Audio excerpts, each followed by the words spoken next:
It begins a Friday. I didn't have to work, so I didn't have work that day, and I knew this going in. So the only thing I had planned was to smoke weed and play video games all day. It was Friday, March 8th, 2002 to be exact. I just picked up the Grand Theft Auto Vice City, and my day was set. 22 years old, and those were my priorities. The problem was, I knew I had 2 tabs of LSD in my safe in my closet that I was saving, sitting next to a bag of magic mushrooms for a party in 3 weeks. And I told myself, there's no way I'm going to do all those psychedelic drugs in one night at a party with a bunch of people I never met. That's crazy. So do 1 tab now and make this great day into an epic day. So suddenly I was making a lot of sense. So that's all the rationale I needed. I was up in that closet. 86, 46, 79. 9 a.m. weekday morning. I'm taking acid. Now, the problem was, an hour later, I hadn't felt anything. So, it's weak acid. That one's useless to me. Doesn't take a genius to figure this out. Second one, 10 a.m. All right. An hour after that, I still hadn't felt anything. So now I'm pissed off at the guy who sold it to me. Like, oh my God, this guy burned me.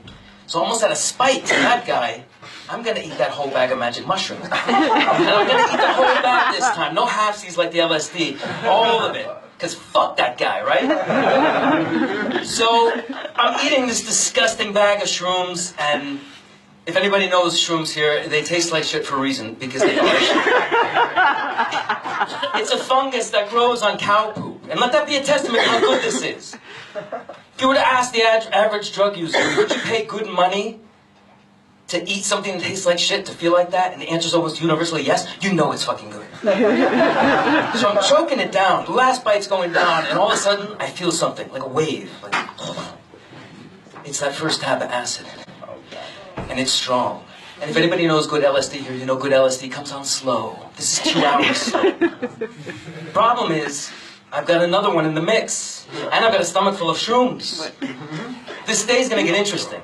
But I tell myself, no matter what crazy thoughts you have, these thoughts can't physically harm you. So just chill out. You bought the ticket, now take the ride. Enjoy.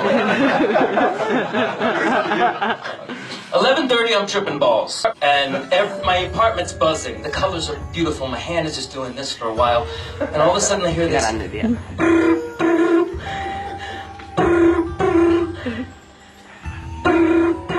What is that beautiful electronic pigeon? It's not, though. It's my landline. Do you remember this? This is 2002. We are on the technological cusp of saying goodbye to our bulky landlines and answer machines and saying goodbye to beautiful cell phones. Some people call you on these, some people call you on these. Mostly your mom and telemarketers over here. But that's at 4:30. What could this be? I pick it up. Hello? Yes, Mr. Diamante, this is Cheryl from Dr. Fessler and Stebbins' office. Calling to remind you of your 3 o'clock 6-month cleaning today. 6-month cleaning, Cheryl. Oh, the dentist. Oh, no, Cheryl, we're going to have to reschedule on 6. So thank you very much. Have a good weekend. Bye. Well, need I remind you that if you miss today, we're going to have to charge you, because this is a island from the last time that you canceled on us. Well, you're going to have to charge me what? It's $108.50. $108.50 for both sessions. For both sessions. That's like $217, Cheryl. Very good, sir. So can we expect you? Well, I guess I have no choice. 3 o'clock, right? Yeah, okay, see you there. Hang up the phone. In retrospect, it was a poor choice. But I didn't have $217. So fast forward 3 hours. It's 2:30, I gotta go. Now, I get to the dentist's office, and I have a game plan. Walk in, pick up a magazine, sit down, mind my business, get through this, we're gonna be fine. But there's a monkey wrench. I open the door. There's 2 old people. There's an elderly couple sitting there. And I'm lost in the wrinkles on their face. They're beautiful, and the depth is incredible. They're infinite, like a fucking math frac. And I tell myself, dude, you're being weird.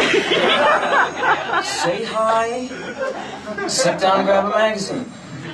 Now, I really wanted to come off like this. How you doing? Now, I'm pretty sure it went more like this.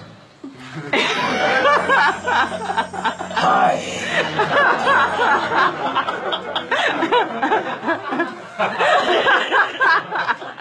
Because the reaction didn't match my initial hello.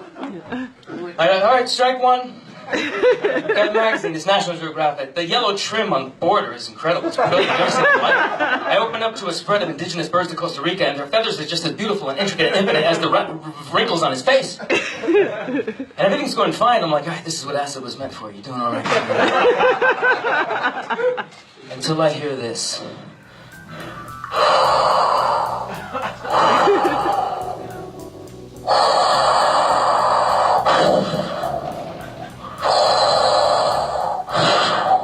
It's the walls. The fucking walls are breathing. You know that? The walls are breathing, man. And like I'm stuck in the belly of some beast. Like I'm stuck in the belly of some 3,000-year-old automatic French coast beast that lives in the cell phone tower across the street. And I don't know how to handle it. And the breathing won't stop. But I know who's causing this. It's a fucking old man. He's doing this. So like any normal human being in a situation like this, I look over to him and I go, hey, you've got to stop breathing.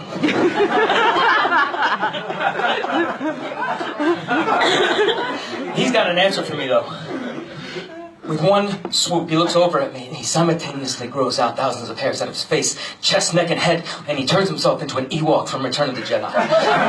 Staring into the eyes of this kind of cute but kind of dangerous bear from Return of the Jedi. And I don't know how he did it. I turn to his wife to see what she thinks of this. I look over and she's a fucking Ewok too. I'm staring at the face. 2 Ewoks were still in the belly of this beast, 3,000-year-old automatic French coast beast that lives in the cell phone tower across the street. And I don't think I can fucking handle this anymore. And just like that, on cue, I hear this angelic voice go, Mr. Demonte? Mr. Demonte, we're ready for you? Oh. Yeah. Do you see those two fucking bears too? Yeah, right this way. So we go, lay down in this chair, and I go back, and there's a light in my eyes, and it's almost beautiful, like I'm dying. But instead of God's voice, I hear this other man's voice, and it goes, oh my God, what are you doing? Let me go, what's gotten into you? Stop biting me. And I look down, and there's blood on me, and there's blood on his finger, and I'd bitten him. I'd bitten the dentist. I bit the dentist. He goes, why did you bite me? And I said, why are you trying to pull my skeleton out through my mouth? That who told you to do that? Were those 2 bears in the waiting room? Was that 3,000-year-old automatic French coast beast in the cell phone tower across the street? And just like that, I pass out. Now, here's where the story gets weird. I wake up, I'm in a bed. It's not my bed. I've seen my bed before. And I'm handcuffed to it. There's a handcuff next to him, and I go, oh, kinky? Did I just get laid? Yeah, that's it. I just had kinky sex, and all that nightmare was just a dream. I made it up, none of it happened. And that's when I hear this. Look who finally woke up. That's a man's voice. Did I just fuck a dude? I'm heterosexual, by the way. At least I was at the time. And I look over to see who said this. I see the pant leg of this person, and it's a police officer's pant leg. And I think, oh God, I fucked one of the village people. So I look over and I go, no, that was when he says, you ready to make your phone call now, boy? And I went, phone call? Now? Boy? Am I in jail? And for a second, I was relieved to be in jail. I was relieved to be in jail that I didn't just fuck this village person. And I said, am I in jail? And he goes, no. It's much worse. You're in the Kings County Hospital Psychiatric Ward. You want to make that phone call now? And I go, yeah, let's make that call. And he goes, before I unhook you, you're not going to do anything stupid, are you?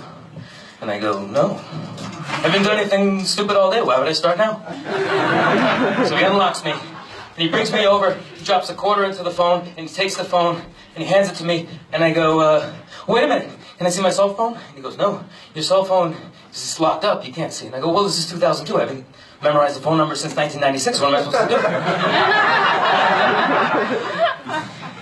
do? He says, well, you don't know one number? And I go, yeah, I know, like, the number of the house I grew up in. So I guess I could call that family. I hope one of them is a pretty good lawyer willing to work pro bono, but other than that, no. And before he can laugh, the fight breaks out down the hall, and he goes, "Don't you move." And I go, "Okay," and I split. Now, legally, I can't tell you how I got out of this hospital. But I got out, and it's not easy. There's checkpoints, and codes, and guards, and I'm in a gown with those socks with the tread. And I get out, and I ran through the woods, and prickers, and mud, and I got to a field. Now, next is bright lights and advertisements and pretty dogs and mad women and a guy with a microphone. It was a fucking dog show. I ran through a dog show. Imagine what it looked like. I get home, get to the mat, under the key under my, let myself in, go and turn on a hot shower. I'm freezing cold. It's early March, and there's a message waiting for me on that stupid answer machine that got me in trouble in the first place. And I go and I hit it, and it gets there. Mr. DeMonte, this is Cheryl from Dr. Fessler in Stebbins' office again. I spoke to Dr. Fessler, and he said that he's willing to see you Monday if you promise to show up this time. Unless, of course, you've already left, then disregard this message. Thank you. 2:47 p.m. I left at 2:45. If I was 2 minutes late, I didn't have to go to the dentist. So, if there's a lesson to be learned in all this, if you have to go to the dentist, you should probably, like, floss. What you shouldn't do is take 2 tabs of LSD, eat a bag of magic mushrooms, then bite the dentist, sneak out of the psychiatric ward, because apparently that's frowned upon.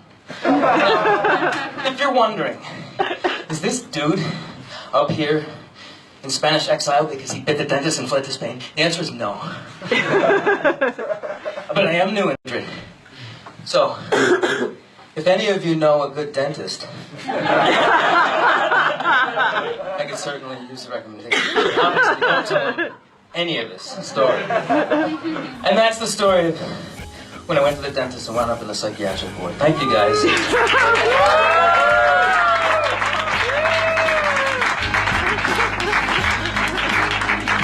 and gentlemen, Michael DeMonte! Oh, is anyone else feeling really high right now? Who else feeling high listening to that?